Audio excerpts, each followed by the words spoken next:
오늘 우리가 함께 볼 하나님의 말씀은 사무엘상 15장 24절에서 35절까지의 말씀입니다.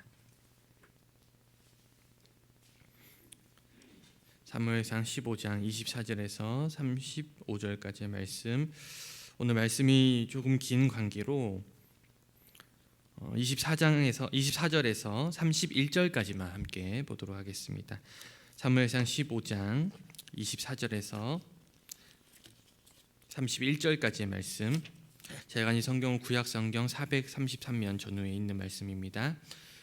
다 찾으신 줄 믿고 우리 다 같이 한 목소리로 31절까지 합독하시겠습니다. 사울이 사무엘에게 이르되 내가 범죄하였나이다. 내가 여호와의 명령과 당신의 말씀을 어긴 것은 내가 백성을 두려워하여 그들의 말을 청종하였음이니이다.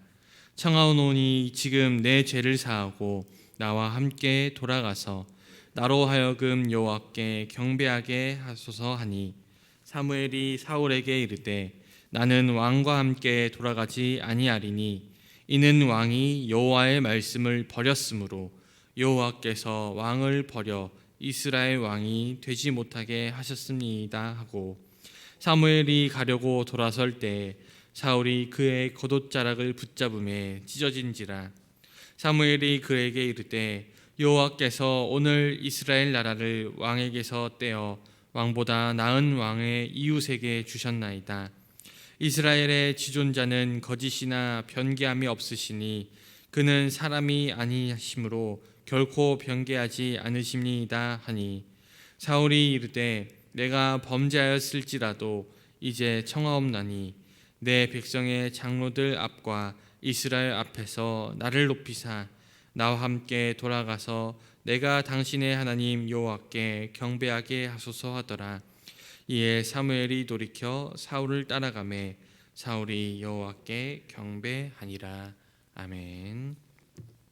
오늘 우리가 함께 읽은 본문 말씀을 중심으로 껍데기만 남은 왕이란 제목으로 함께 은혜를 나눠보려고 합니다. 사울은 사무엘이 전하는 하나님의 말씀에 의해서 폐위를 당했습니다. 그렇기 때문에 더 이상 이스라엘 왕이 아니게 되었죠. 그러나 이후의 말씀에 계속 이어지는, 그리고 결국 길보아에서 이스라엘 블레셋과 싸우다 사울이 죽음을 맞이하기까지 사울은 계속해서 이스라엘 왕으로 군림하고 있었습니다. 이처럼 하나님께서 관심을 가지고 계시고 섭리하시는 그 영역인 본질의 영역과 인간의 눈에 보이는 외적인 영역은 일치하지 않는 경우가 많이 있습니다. 사울은 본질적으로 하나님께 버림받은 왕이었지만 외적으로는 계속 왕의 권위를 수행하고 있었기 때문입니다. 사울은 자신이 하나님으로부터 버림받았다는 사실을 알고 있음에도 불구하고 이스라엘 왕이라는 껍데기를 계속해서 유지하려고 하는 모습을 보여줍니다. 그가 이스라엘 왕이라는 껍데기를 어떻게 유지하려고 했는지 오늘 본문을 통해서 함께 살펴보겠습니다.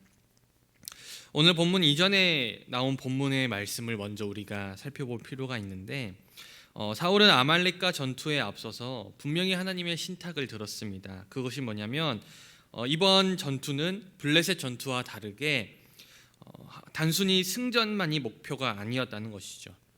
이 아말렉과의 전투는 거룩한 전쟁이었기 때문에 전쟁에 승리한 이후에 어떠한 것도 하나도 남김없이 진멸하라는 하나님의 명령을 받았습니다. 다시 말해서 이 전쟁에서는 어떠한 전리품도 챙겨서는 안 되었던 것이죠. 물론 사울이 처음부터 전리품을 탐내지는 않았을 것입니다. 하지만 그가 승전하고 아말렉 왕 아간을 생포하면서 자신의 전공을 내세우려는 욕심이 났습니다. 그리고 수많은 양떼와 소떼를 전리품으로 얻었을 때 그것을 그 자리에서 다 죽이고 불태우기 아깝다는 생각이 들었습니다. 그리고 이때부터 사울은 모든 것을 합리화하기 시작했죠. 하나님께서는 모든 것을 불태우라 명령하셨지만 사울은 그 모든 것을 챙겼습니다. 그리고 사무엘이 전리품을 챙긴 사울을 책망하자 그는 이 모든 것을 여호와께 드리려는 순수한 마음으로 챙겼다고 주장하기 시작합니다. 결국 사무엘은 사울이 여호와의 말씀을 버렸으므로 여호와께 버림받았다고, 그리고 더 이상 왕이 되지 못할 것이라고 심판을 선언합니다. 오늘 본문에서는 그 사무엘의 심판 선언 이후의 사울의 모습을 보여줍니다.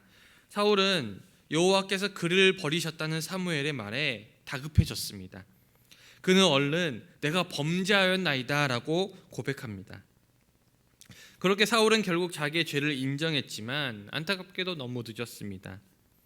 심지어 이 성경을 읽는 사람들은 사울이 내가 범죄하였습니다 고백했을 때 그가 드디어 자신의 욕심, 내가 전리품을 욕심내었고 하나님이 아니라 나의 전공을 높이 세우려고 했다는 그 교만한 마음을 회개하길 기대했겠지만, 사울의 이 회개는 정말로 마지못해서 죄를 인정한 사실이 바로 드러납니다. 왜냐하면 사울은 군사들과 의기투합해 전리품을 챙겼던 사실을 언급하면서 자신은 단순히 백성들이 두려워서 그들의 말을 따랐기 때문에 죄를 지었다면서 자신의 죄를 백성들에게 돌리고 있기 때문입니다. 그리고는 용서를 구하면서 내가 여호와께 경배하게 해달라고 요청합니다. 하지만 이것도 사울이 정말로 여호와를 경배하고 싶어서 하나님을 섬기기 위해서 요청했던 것이 아니었습니다. 당시에 왕권을 인정받기 위해서는 왕이 민족의 신 앞에 예배하는 것이 필수적이었기 때문에 그가 이렇게 요청했던 것이죠. 사울은 일관되게 백성의 눈을 의식했습니다. 그러나 사무엘은 여호와께서 사울을 버리셨기 때문에 이스라엘의 왕이 되지 못할 것이라 선언하고 사울과 같이 가지 않겠다고 돌아섭니다. 그러자 사울은 사무엘의 겉옷자락을 붙잡으며 매달리는데 그때 사무엘의 옷자락이 찢어지게 되죠. 이는 사울과 하나님의 관계가 완전히 깨어졌고 그의 나라를 떼어서 이제는 다른 사람에게 주리라는 징표가 되었습니다. 사무엘은 하나님께서는 사람이 아니시기에 어떠한 거짓이나 변함이 없으시다고 선언합니다. 이로써 사울은 이제 이스라엘의 왕이 아니며 앞으로도 그가 복권할 가능성은 없어져 버렸습니다. 하지만 사람들이 보기에 사울은 여전히 이스라엘의 왕이었습니다. 이처럼 우리 주위에는 본질적으로는 이미 사망하고 이미 멸망하고 이미 그 기능이 끝났음에도 불구하고 여전히 껍데기만 남아서 그럴듯한 모습을 보여주는 사람들이 있습니다. 하지만 하나님을 섬기는 하나님의 자녀들은 중심을 보시는 하나님 앞에서 한결같이 신실한 모습으로 살아가야만 합니다. 하나님의 뜻은 변하지 않는다는 그 사무엘의 선언을 듣고서도 사울은 계속해서 사무엘에게 자기가 백성 앞에서 하나님께 경배할 때 함께 해달라고, 동행해달라고 요청합니다. 이는 백성이 보는 앞에서 자신의 위신을 세워달라는 요청이죠. 사울은 하나님 앞에서 자신이 버림받았다는 사실보다 백성들이 자신을 어떻게 볼지, 백성들이 그 사실을 안다는 것이 더 두려웠습니다. 하나님보다 백성이 더 두려웠던 것이죠. 사실 지금껏 사울은 하나님께 인정받는 일에 그렇게 큰 관심을 보인 적이 없었습니다. 만약 그가 백성들보다 하나님의 눈을 더 의식했다면, 하나님께 인정받는 것을 더 중요시 여겼다면 그는 결코 이 지경까지 이르지 않았을 것입니다. 하지만 사울에게 있어서 중요한 것은 하나님의 인정보다는 백성들의 인기와 그리고 백성들의 인정이었습니다. 사무엘은 개인적으로 사울을 위협하지는 않았어요. 그리고 이스라엘 백성들 가운데 일어날지도 모르는 혼란을 우려해서인지 사울의 요청을 결국엔 들어주게 됩니다. 그리고 사울이 백성 앞에 여호와께 경배할 때 동행하여서 그의 왕위를 인정해 주는 척 행동했습니다. 아마 사무엘이 동행했을 때 사울은 내심 안도했을 것입니다.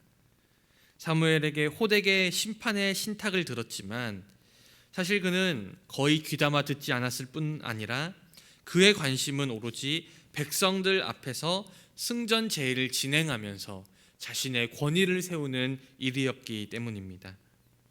그러니 사무엘이 그와 동행했을 때 그는 큰 문제를 해결했다고 생각했을 것입니다. 그러나 그가 왕으로서 하나님께 버림받았다는 사실은 그에게 있어서 가장 큰 문제였으나 전혀 변함이 없는 사실이었습니다. 여호와께 경배드리기를 마친 사무엘은 아말렉 왕 아각을 끌어오라고 명합니다. 그리고 백성 앞에서 아말렉 왕 아각을 단호하게 죽임으로써 하나님의 명령을 대신 완수합니다. 아각이 끌려오면서도 그가 죽지 않을 것으로 생각하였다는 사실만 보아도 사울에게 하나님의 명령을 완수하겠다는 의지가 없었음을 우리가 쉽게 알 수 있습니다. 그러나 사무엘이 사울에게 베풀 수 있는 호의는 거기까지였습니다. 하나님으로부터 버림받은 사울은 이제 껍데기만 남은 이스라엘 왕일 뿐입니다. 이처럼 우리가 하나님께 온전히 순종하지 않으면 우리도 어쩌면 껍데기만 남은 교사, 껍데기만 남은 집사, 껍데기만 남은 권사, 장로, 그리고 목사일 수도 있습니다.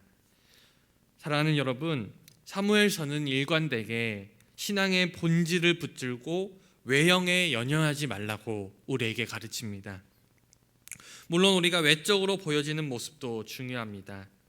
본질이 하나님의 자녀이면서도 외형도 하나님의 자녀의 모습을 갖춰야 하기 때문입니다.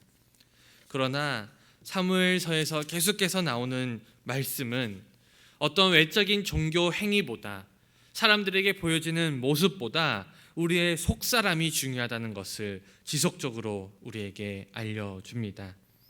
우리가 겉으로 보기에는 좋아 보여도 속사람이 어떠한지가 우리의 진짜 모습이기 때문이고, 정말로 하나님께서 관심을 가지고 계시고 지켜보고 계시는 영역은 우리의 겉모습이 아니라 우리의 속사람이기 때문입니다.